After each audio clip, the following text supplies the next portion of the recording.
যেভাবে আমাকে রান্না খাবারগুলো পাঠিয়েছে। দুটো পিঠাও দিয়ে দিছে যে ঠিকঠাক থাকবে কিনা।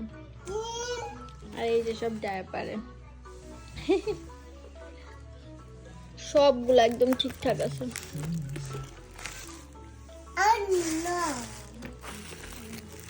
মেডিসিন পাপা যখন বের হচ্ছিল তখন এক আন্টি আমার জন্য পিঠা নিয়ে আসে, বাট সেগুলো ভালো থাকবে কিনা সেগুলো চিন্তা ভাবনা করে জাস্ট 2-3টা ব্যাগের ভিতরে ঢুকিয়ে দিয়েছিল। এত মজার পিঠা ছিল। আর দাদু দেখো, এই মিষ্টিগুলোকে বলা হয় ইলিশ মাছের পেটি। এই মিষ্টিগুলো দিনাজপুরে পাওয়া যায়, ঢাকায় পাওয়া যায় কিনা আমার জানা নেই। আমার শাশুড়ি আম্মা নিয়ে এসেছিল, জাস্ট লাগেজের ভিতরে দুটো ঢুকিয়ে দিয়েছে। আর এই সেই চালের আটা, যেটা আমার অনেক ফেভারিট, আমার শাশুড়ি আম্মা আমার জন্য দিয়ে পাঠিয়েছে। আর এটা হচ্ছে সেই কুমড়া বড়ই বা ডালের বড়ই, যেটাই বলি না কেন, আমার খুব খেতে ইচ্ছে করছিল, তাই আমার শাশুড়ি আম্মাকে বলেছিলাম সে সুন্দর করে বক্স করে পাঠিয়ে দিয়েছে যেন না ভেঙে যায়। আর বাকি তো আচার আর এই যে ডায়াপারগুলো যে দেখছেন, এগুলোর ভিতরে এক একটা করে রান্না করার তরকারির বক্স ছিল।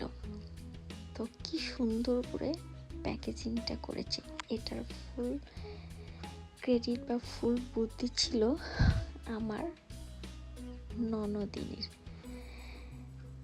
আর এগুলো যেহেতু আমার জন্য সারপ্রাইজ ছিল, সে সবার ভিডিও দেখে দেখে সেখান থেকে আইডিয়া নিয়ে এই প্যাকেজিং করে আমার জন্য পাঠিয়েছে।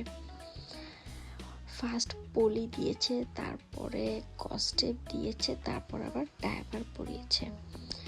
একদম খুবই খুবই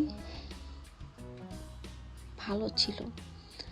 মানে আমি প্যাকেজ, কস্টেপ, পলি ব্যাগ সব খুলে দেখার পরেও পাটির গায়ে এক বিন্দু পানি দেখিনি। খুব সুন্দর প্যাকেজিং ছিল। আর এইভাবেই আমাকে বাংলাদেশ থেকে ইংল্যান্ডে রান্না করা খাবার পাঠিয়েছে।